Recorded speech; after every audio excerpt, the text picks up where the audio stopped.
On this episode of TrendChat, this is part 2 of 4 shows from the Young Women's Leadership Summit. We have Amy Robbins, Leah Verdeck, and Driena Sixto. So stick around and stay tuned.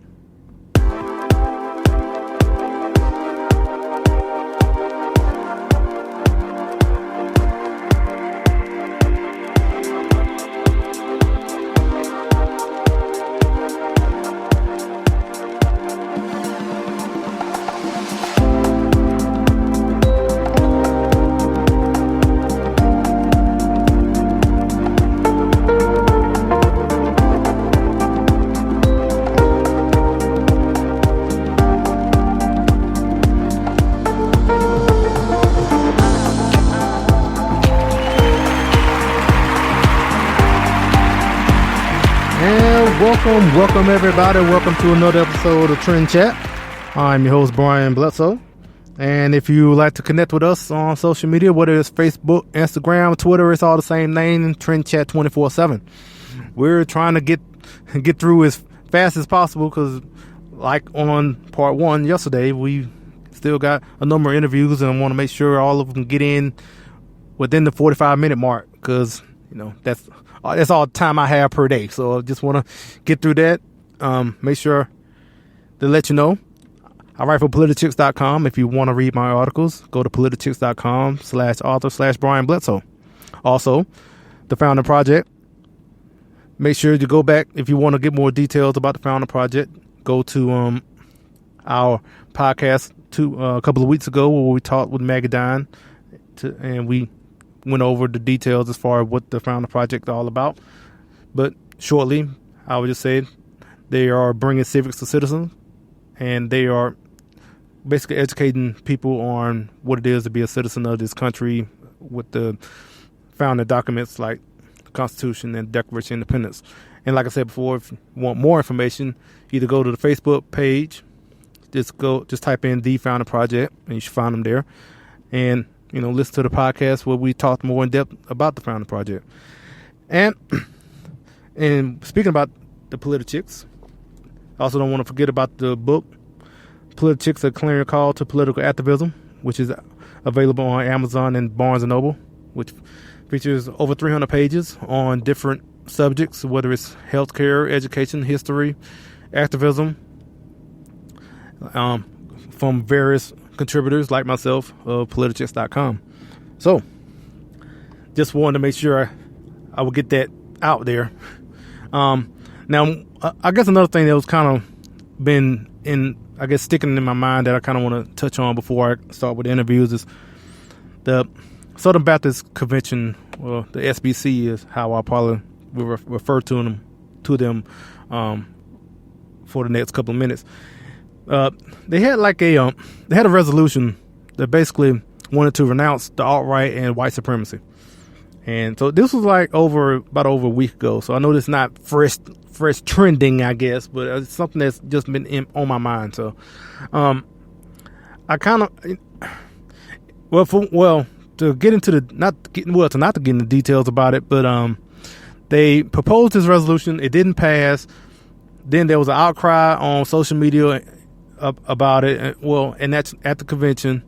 And so when it didn't pass, then they saw all the backlash, and then they came back and looked at the resolution again, and then it passed. So now I can see it from both sides. On the way, I can definitely see where you have black Christians, in the SBC that wanted to pass this resolution and probably didn't see it as being much of a controversy. They were like, okay, this should be a no-brainer.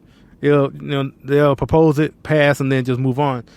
But I also can see it on the other side to where someone could get this and kind of ask the question that I'm asking. Actually, if this came across my desk in the committee or whatnot, I would think why this year of all years?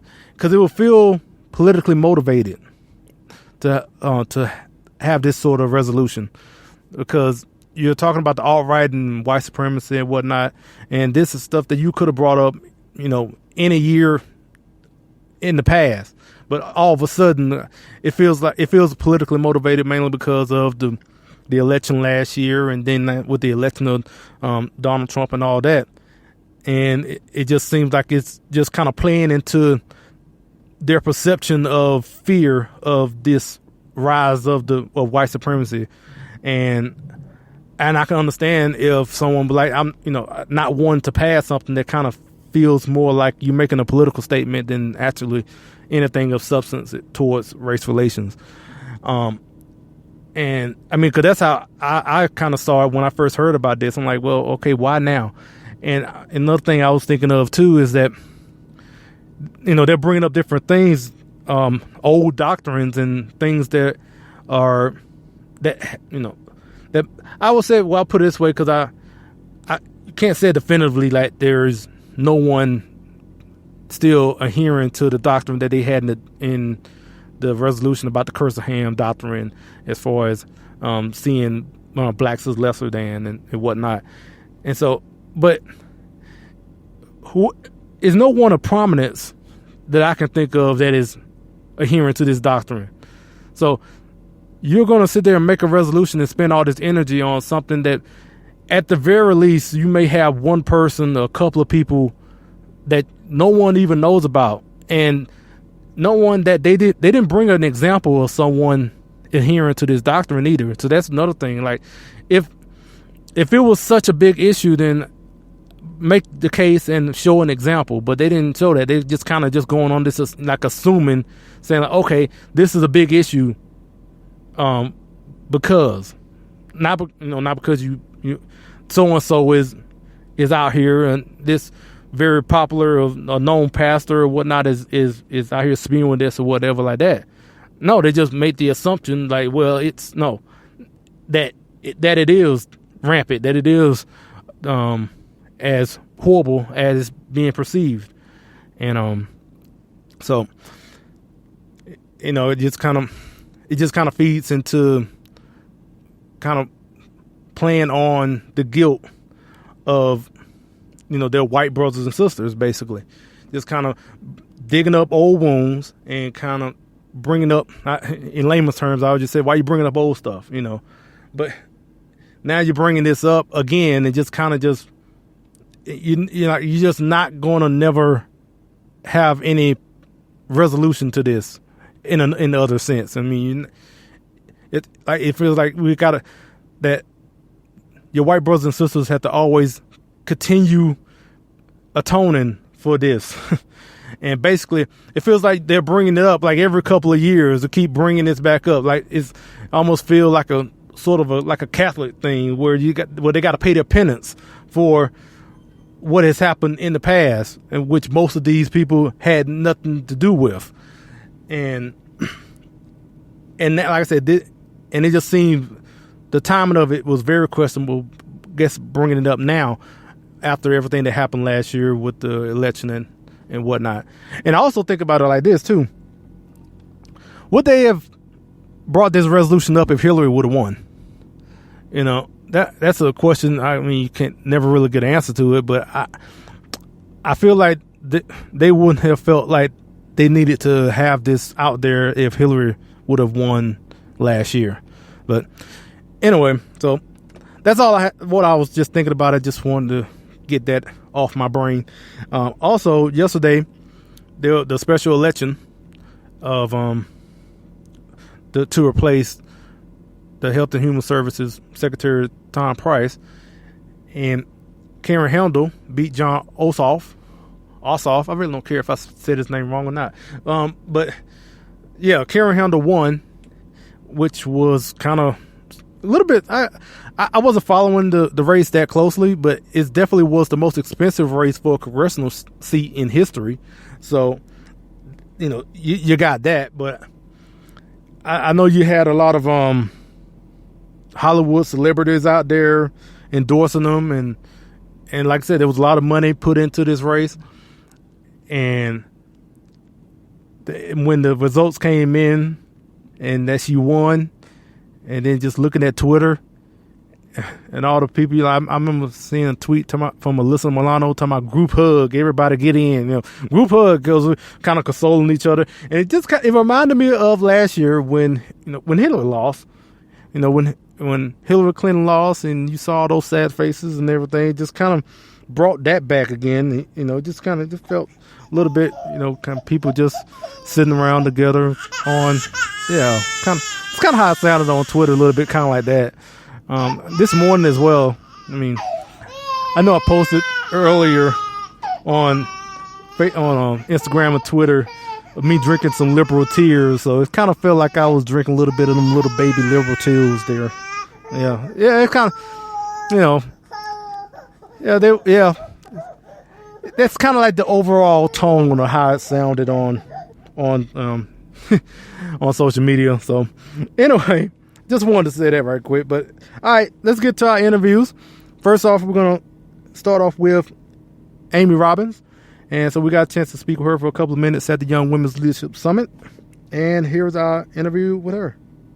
Hello, this is TrendChat, and we are pleased to have Amy Robbins with us, and she is with Alexo Athletica. That's good job. Right. First time. Exactly. First time, and you knocked that out of the park. So good to be here with you. Thank you for doing this. Yes, and when I first saw you, you like, yes, I'm Amy. No, I know who you are because I am a very frequent viewer of Noir, and I have watched it from the first season, and you were in the first two? I was the first two seasons, yes. I did the first two seasons of Noir, one of the best times of my life, and it actually was the catalyst for everything that I'm doing right now. Working with Coleon and working with Lesort was just that catalyst that I needed to really get into firearms, and it's kind of what inspired me to make this Alexo line, actually. And tell us everything about Alexo. Well, I would love to tell you all about Alexo. So when I started working with the show, I was not a concealed carrier. I didn't understand it. I didn't really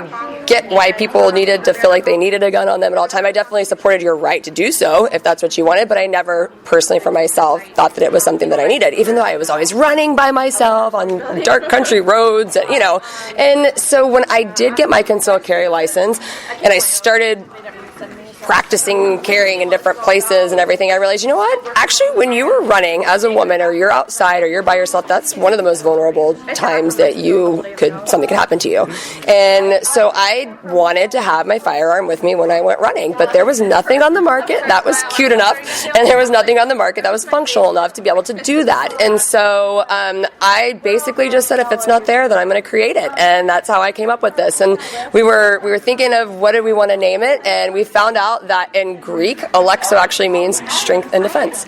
And so we called it Alexo Athletica. So it's an active wear line that is conducive to concealed carry if you choose to put a firearm in your pants, or if you want to carry your mace, or if you want to carry a whistle, we have pockets and functionality to be able to do that as well. Okay, and how can anyone, get it? Yeah, so right now, actually, we are launching in September. We're here at the Young Women's Leadership Summit, and so we're taking pre-orders right now. So anyone that wants to pre-order, you can actually go to our website, Alexo, that's Alexo, Athletica, ATHLETICA.com. Okay. I just want to make sure so everyone could know, but I want to mention, so how many times have you, been to the Young Women's Leadership Summit? This is my very first time, actually. We are partnering up with Antonia Okafor and her group that she's starting called Empowered, because we're both like-minded. We believe that young women should have the right to choose how they want to defend themselves. And so she's going to be going on all the college campuses, doing a tour in the fall, and Alexo and Empowered are teaming up and going to be going and doing that tour together. So yeah, that's why they invited me to come and do this leadership summit. Okay, and I noticed that the theme has been be bold, be principled, be a leader, and I think I've forgotten one, but how would you encourage other young women who are maybe on the fence as far as being politically active? How would you encourage them to step forward? Oh, gosh, that's actually a really great question. Well, I think doing something like this, taking that first step, saying, you know what, I'm not going to just be status quo, and you have to be bold. I think that is a really great message that they are putting out here. I've been extremely encouraged by all of the young women I'm seeing, because I do see the future leaders, and these women are principled, they've got great morals, they are not afraid to stand out from the crowd, and I would just tell them, keep on doing that. It's important. We need women who are going to stand up and be be bold and courageous and speak what they believe. So just keep doing it and take that first step. And coming to this summit, I think, is a good first step for a lot of them. Yep, and thank you, Amy, for your time. Thank you so much. This was fun. And thanks to Amy for joining us. And I guess to stay in the subject of guns, we're going to talk with the owner of Bullets and Bombshells Gun Society, Leah Verdeck. And so, without any further ado, here's our interview with Leah. Hello, this is TrendChat. I'm your host, Brian Bledsoe, and we are pleased to have the owner of Bullets and Bombshells, Leah Verdeck, with us. How are you doing? Great. How are you doing? All right. So just kind of give us some general information about the organization. Okay, we are a clothing company who set out to kind of change the image of what a gun owner looks like.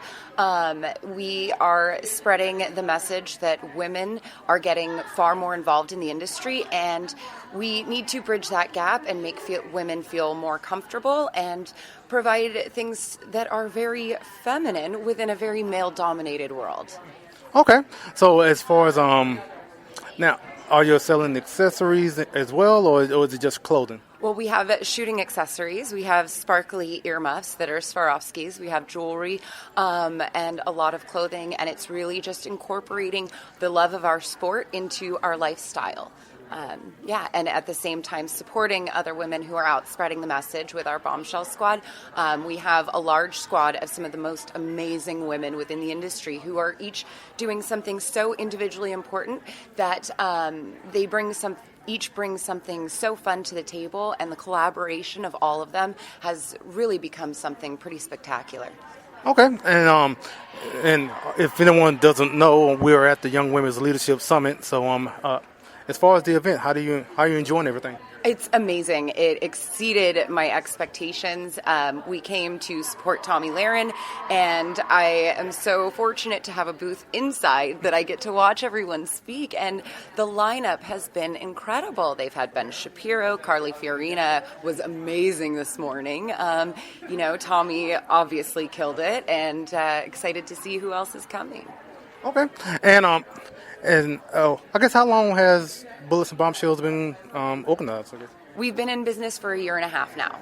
Okay, and the theme here is being bold, being brave, being principled, and being a leader. So I guess the question I kind of want to ask everyone is, how can everyone encourage other women to maybe want to go forward that maybe are on the fence as far as getting politically active?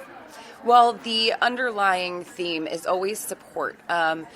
Supporting other women, even if you disagree at some level, we all have to compromise and come together. And that's where real solutions are found in any of these political concerns. I just encourage you to get loud, get active, and just make changes at your local level as best you can. Okay. So what else y'all have coming up? Actually, we're just getting into our quiet time now. We finished up SHOT Show. We're doing Dallas. We have some really cool, pretty large projects in the works, but they're behind the scenes, and I can't really disclose details yet, unfortunately, but it involves the entire squad and film crew. Now, you say you can't disclose, but you kind of left that cliffhanger out there. That's about all I can say. Okay, so it's really fun. So how can everyone reach you on social media? We're at Bullets and Bombshells on Instagram, which is our primary social media. We're Bullets and Bombshells Gun Society on Facebook. And then you can always drop us an email from our website, which is thebombshellcompany.com. Okay. Thanks so much for your time. Thank you. Yeah, and thanks to Leah for joining us. And now want to get into kind of one of our longer conversations that we talked with someone who is currently with Turn the Point USA, but she's also doing other things as well, especially that is impacting her community, and in this sense the Hispanic community. And so we got to talk to Driena Sixto, and like I said, we talked on a number of issues about basically like her chapter in South Florida, and as far as the growth there, and also talking about how the reception for her, because she's a blogger with Hispano Post. I think I said that correct, but so we talked about a number of different topics. And so here's my interview with Driena. Hello, this is TrendChat, and my name is Brian Bledsoe, and we're here at the Young Women's Leadership Summit, and we are pleased to have Driena Sixto with us. She is the South Florida Regional Director for Turning Point USA. How are you doing? I'm doing great, and so I want to thank you for this opportunity to have this awesome interview after today's event. Yeah, and so I guess tell us about how you feel about everything that has transpired so far in the past, well, now 2 days. Well, the political climate in the United States is very tense. It's very polarized, and I think that Turning Point USA is kind of getting its conservative activists and the conservative youth in this country prepared for that, to battle that side and to be prepared for the vitriol and the hate that, we've seen recently, and to encourage them not to back down despite what we've seen recently. We know that that's what awaits our future because our ideas are so controversial to the left, but that doesn't mean that they are wrong. We have the right ideas. We want to better our country. We want these ideas to better the lives of every single American, despite the fact that some of them might not like us for it. They just don't understand the policies. So I'm glad that Turning Point is teaching these young ladies, why our policies are correct, why we're right, and how to talk to other young people to bring them to our side as well. Okay, and I've been here for just today, and just seeing the different speakers and everything as far as how they're being an encouragement to all the young women here, and it's something. Turning Point in general is definitely a place I admire. So I definitely am looking forward to the next couple of days, and I just want to also ask you. You also, I guess, blog for Hispano Post. Hispano Post, yes. Now I just totally messed that up, but yeah, I guess you said my Spanish is more in poco. So tell us about that. So recently, I'd say about 11 weeks ago, I was brought on by Hispano Post. It's a news media based in Miami, a Hispanic news media based in Miami that reaches out to Latin America, to Spain, to the Caribbean, to North America, and tries to reach a mainly Hispanic audience.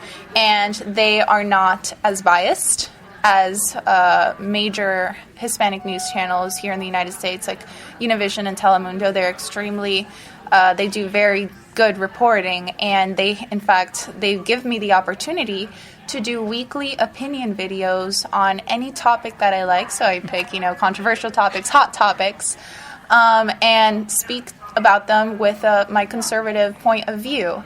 And they broadcast that to Latin America, to North America, to Spain, and I think it does a great job of educating other people about conservative values. And in this country in particular, I think that the Hispanic community does not have that opportunity, since Hispanic media is kind of like monopolized by Univision and Telemundo. And if those two news channels see that there's up-and-coming news media sources that are doing a good job, they try to tear them down. Just last week, I was personally attacked by a Univision news anchor and reporter who saw one of my videos on immigration, in which I discussed how immigration is not the solution to problems in countries that, may have a poor economy, might have corruption, are not in good shape, and why this doesn't benefit Hispanics in the country, why it doesn't benefit the immigrant themselves, giving facts, citing statistics and facts. And so he posted on Twitter, this is not a legitimate news source. Yeah, a guy from Univision, the Clinton mouthpiece, said that everybody should unfollow Hispano Post. So the kind of encouraging other Hispanic viewers to not even look at another news source based on an opinion piece that I gave And obviously he didn't try to debate facts or anything. In fact, I tweeted at him and asked, why don't you bring me on the channel, and why don't we do a live debate, unlike other debates, which are always pre-recorded and then edited. And we'll talk about immigration and have a civil discussion. Of course, that invitation was not exactly addressed. But it goes to show that Hispano Post is doing an amazing job at reaching out to the Hispanic community. And, they are fair. They're not biased to the left in any way, shape, or form. In fact, most of the stuff that they do post about is, Venezuela, the situation over there, how it got to be like that. And so they espouse principles of liberty, which Hispanics may have been hearing now for the very first time. So they're doing a great job, and I'm very happy to be working with them. Well, I know as a black conservative, I definitely can understand, having the major networks that supposedly represent a community. So for me, it would be like BET or, that would be the major one. But then you have like NAACP. You have all these other, organizations who claim to be representing the community, and then but basically just are very biased, and so I could definitely understand where you're coming from. But I do want to ask, despite what the reception you got from the media that is supposed to be representing the community, what about the community in general? The working class people. How do they respond as far as your post? So are we talking about my Hispano Post or just my general work with Turning Point? Hispano Post, yeah. Okay, so I get words of encouragement, actually, from a lot of people who have seen these videos, and they message me on Twitter, on Facebook, and they're like, you're doing a great job. You are helping the conservative movement, which is desperately needed in South America and these countries that it needs to be supported. And I think what makes me different is, I'm a bit younger, I'm a woman, and to be a mouthpiece for the Hispanic community that, that supports freedom and conservative values, that's very rare to do. Usually just see them on Univision and tell them, all have the same views. They all have different hair colors and cute different clothes every day, but it's the same. It's a Clinton mouthpiece. And so it's refreshing for them to hear that, and they're very appreciative that I'm able to get through to other members of their community because they feel desperate.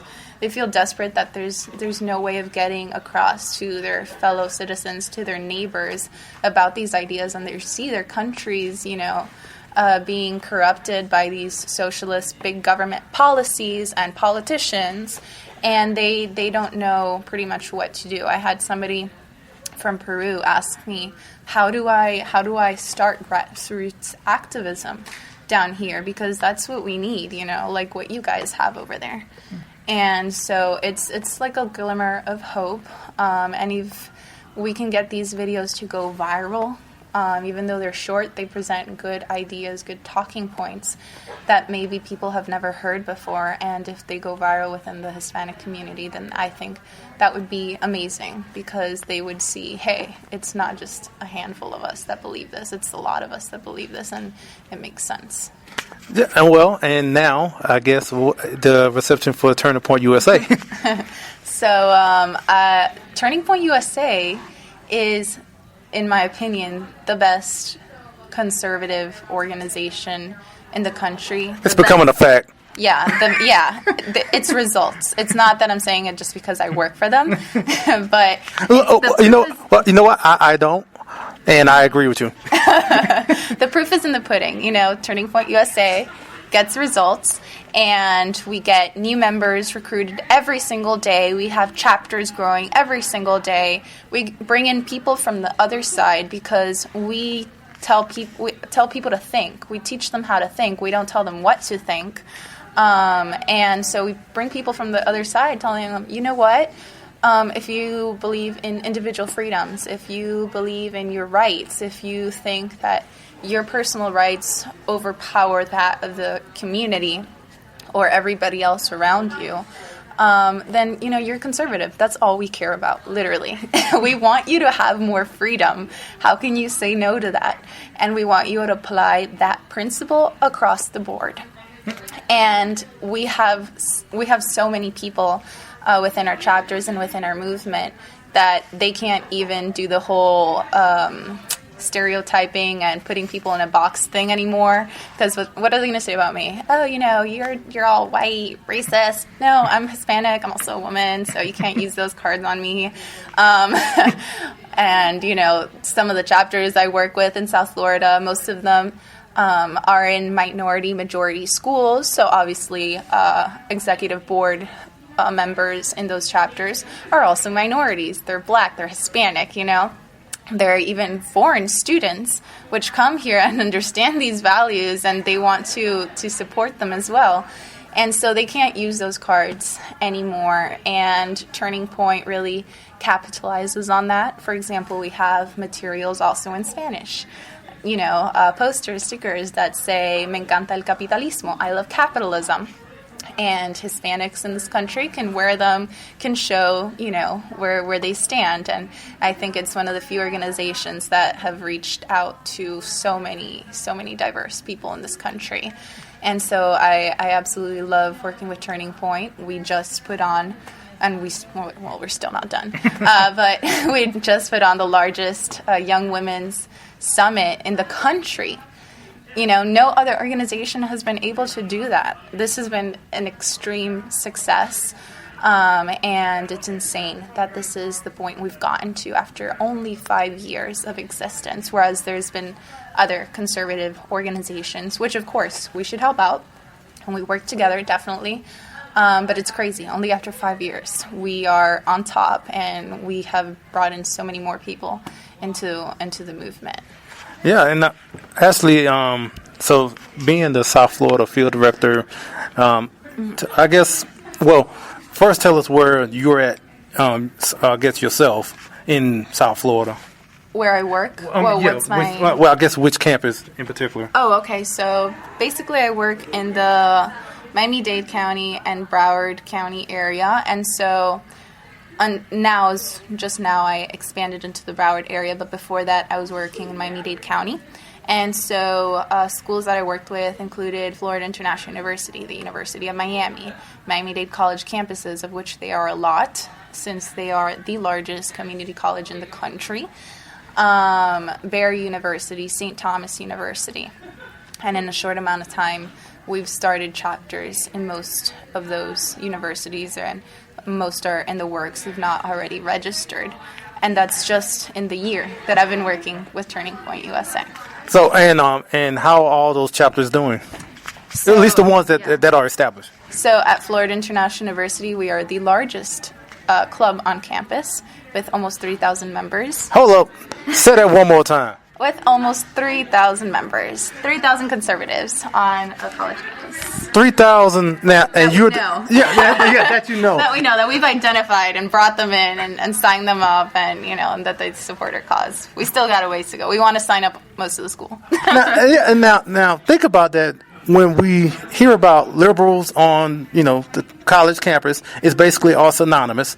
You say, universities, that mean liberals, but yet here you are at Florida International, Florida International University, and you have the largest club in the campus. Yeah, absolutely. And, we protect our students' information, so we don't post, because there's this online registry of everybody who's signed up for every club with their information, and we try to protect our students' privacy, because you don't want to you don't want them getting doxxed or anything like that. And I know from experience, because I've had students from Florida International University literally threaten me, found me on social media and try to threaten me and all that stuff. So we want to take good care of our members. But yeah, we have a ton of students, and it's extremely successful. It's kind of like a culture thing, most of the times now I go up to people and I'm like, hey, I'm with Turning Point USA. They're like, yeah, we're already signed up with you. And they flash the stickers on the buttons that we've already given them, and they have on their laptops, on their phones. And this is kind of like how we culturally take over the campus. because if we have enough students in the different classes with their, this laptop was brought to you by capitalism stickers on their laptop, and when they open that up in class, they're pretty much advertising for capitalism in a way that's like irrefutable. If there's a socialist on campus and in their class, what are they going to say to that? It's a point where they really can't debate. If they want to live by the principles, well, they might as well throw out their laptop, Yeah. So that's how we win the common sense battle. And since there's many of us and we're outspoken, we're good students. I was a student until last year. I graduated. Congratulations. Yeah, thank you. So they're people that other students can look up to, and they empower other students as well. So now you're in South Florida and having such a large group, being with the largest group. Mm-hmm. Now I'm just thinking, how is that in comparison to the other chapters, nationwide, as far as the growth in light of the campus? So the chapter at Florida International University is relatively young. I started it, I think about 2 semesters ago is when we officially became a registered chapter. And imagine that, in 2 semesters, 3,000 members have been recruited. And that doesn't mean we should stop there, because students graduate, they leave, and new ones come in. So, that's why we have to keep recruiting, because maybe eventually some of the members we have will no longer be active, and we need to bring in more people. But it's still a huge chapter, and I'm sure there's other chapters across the country which are even larger, and they have even more members signed up. Doesn't necessarily mean that everybody shows up to every meeting, because everybody has different schedules. But people that support our cause, that are members, and that try to show up to meetings when possible, when there is events, we have a lot of those. And across the country, there's extremely strong chapters like that as well, too. Yeah, so it definitely would be kind of like the I guess you said, a solid majority. You definitely see that. And when you talk about these numbers, because it's something you never would have thought about, as far as having such a large group in such a what you would think would be a very liberal campus, regardless where. And once you become that large, you're kind of a force to be reckoned with. Administration recognizes that there's a large, now vocal and empowered group of conservatives on campus, and they'll try you a lot less. So they're very helpful, actually, at Florida International University, and they help us plan our events and things like that. We haven't had any major issues with administration, thankfully. But that's also because there's power in numbers.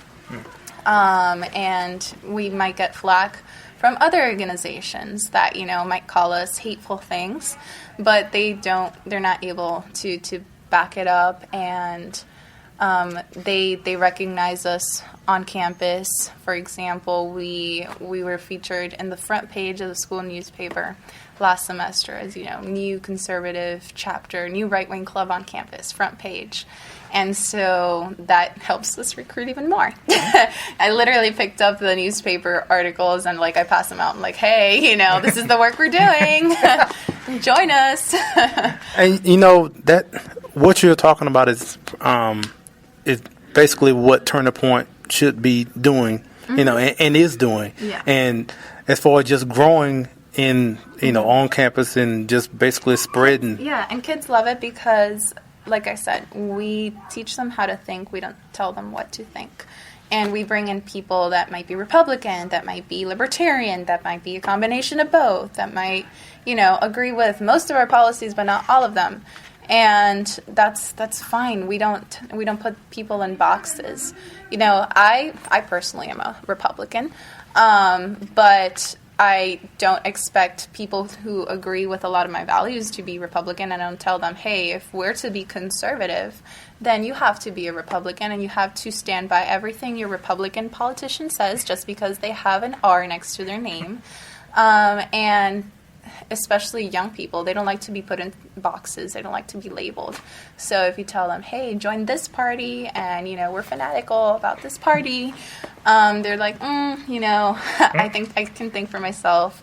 And that's why Turning Point attracts a lot of people, I think. So the last question I've asked everyone is, so the themes have been, be brave, be bold, be principled, and be a leader. So what would you say to encourage other young women who are maybe on the fence as far as being politically active? So know that there's a lot of resources available for them. I think we heard a lot of the stories back in the auditorium before that there's a lot of obstacles to being a conservative woman.